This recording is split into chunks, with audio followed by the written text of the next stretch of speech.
পঁচিশে এপ্রিল মুক্তি পেতে চলেছে জিৎ চক্রবর্তীর নতুন ছবি আরি। এই ছবির মুখ্য চরিত্রে অভিনয় করছেন ইয়াশ, মৌসুমী চট্টোপাধ্যায় এবং নুসরাত। মা এবং ছেলের সম্পর্কের গল্প আরি। মুক্তি পেল ছবির নতুন গান ডাকাত পড়েছে। গানটি গেয়েছেন ইমন চক্রবর্তী। আসুন দেখে নেওয়া যাক।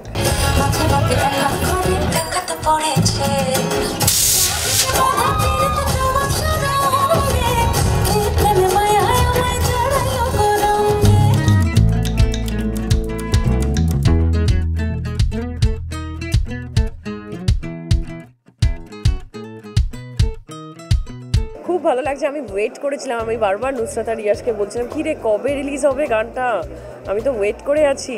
যেহেতু আমার মানে বলতে গেলে কোকা কোলার পর এতদিন পর আবার একটা আইটেম সং, তো মাঝখানে অনেকটা বছর চলে গেছে, তো আমি নিজেই দেখতে খুব এক্সাইটেড ছিলাম।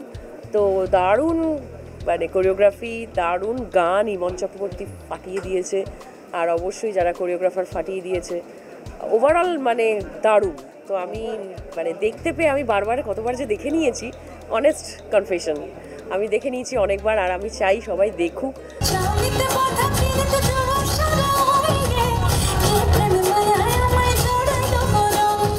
ট্রেলারটা দেখে সত্যি বলছি আমার চোখে জল এসে গেছিলো। মানে ইয়াশ আর মৌসুমীদির মধ্যে যে বন্ডিংটা এইটুকুনি ট্রেলারেই বোঝা গেছে, আমার খুব ভালো লেগেছে। আর সত্যি তো এটা তো সব থেকে ইমোশনের জায়গা, মা ছেলের, আমিও একজন মা, আমারও ছেলে আছে, তো সেই জন্য মানে এই রিলেট করতে পারি নিজের সাথে। তো আমিও মানে 25 এপ্রিলের জন্য ওয়েট করে আছি, ছবিটা রিলিজ হবে, আর অবশ্যই প্রিমিয়ারে তো দেখা হবে। আরে বাবা, তোমাদের আশীর্বাদে, ভালোবাসায় একদমই মানে এরপর আসছে আমার বস, তারপর দেবী চৌধুরানী। তো বাই গড গ্রেস, ঠাকুরের আশীর্বাদে, তোমাদের ভালোবাসায় ভালোই হচ্ছে, ভালোই হবে, আমি পজিটিভই ভাবি।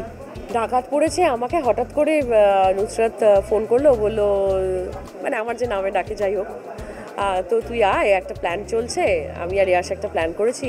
আমি বলছি বোধহয় পার্টি করবো আমরা, আড্ডা ঠাড্ডা মারবো, এরকম কিছু। তো যাই হোক আমি গেছি, বললো শোন তোকে নিয়ে একটা আইটেম সং করবো। আমি বলছি এখন কি বলছিস? বলছে হ্যাঁ একটা প্ল্যান করছি, আর এটা গিনু মানে যাই হোক আমার নিকনেম, এটা তুই ছাড়া কেউ করতে পারবে না। আইলাম ঠিক আছে তাহলে শুনি গানটা। আমি ওর বাড়িতেই ফার্স্ট শুনলাম, শোনার পরই বেশ মজা লেগেছে, কারণ আমি নিজে এরকম ঝিকঝাক গান পছন্দ করি। আমরা পার্টি করি যখন, আমরা মানে এন্টারটেন করি যখন নিজেদেরকে, তখন এইসব গান চালিয়ে নিজেরাই ডান্স ফান্স করি বন্ধুরা মিলে।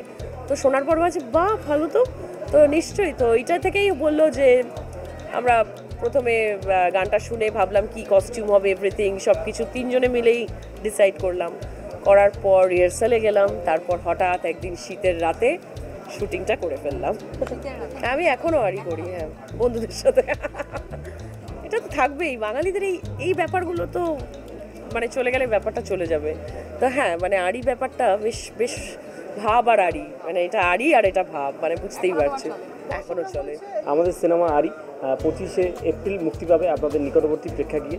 একটু করে প্রস্তুতি চলছে, যেমন আজকে ডাকাত পড়েছে। ডাকাত সত্যি পড়েনি, ডাকাত আপনাদের মনে পড়বে। শ্রাবন্তী আশা করি খুব আপনাদের মন ছুঁয়ে নেবে। এত বছর ধরে ও এত সুন্দর পারফর্ম করে, অনেক বছর পর আপনারা আমাকে একটি আইটেম সঙ্গে দেখতে পাবেন। এই আইটেম সঙ্গে আমাদের মূলত গল্পটাই এগিয়ে নিয়ে যায়, তার এক ঝলক আপনারা গানে ইউটিউবে যেটা আছে সেটাই পাবেন।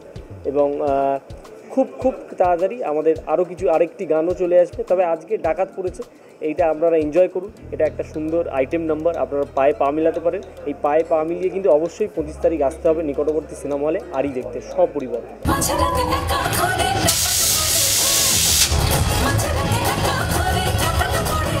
বহু বছর পর শ্রাবন্তী চট্টোপাধ্যায়কে দেখা যাবে আইটেম সঙ্গে। ডাকাত পড়েছে গানটি ইতিমধ্যেই তাই দর্শকদের হৃদয়ে জয় করে নিয়েছে। এরকম আরও নতুন আপডেট পেতে আপনারা চোখ রাখুন আর্ট এজ টিভি HD পর্দায়।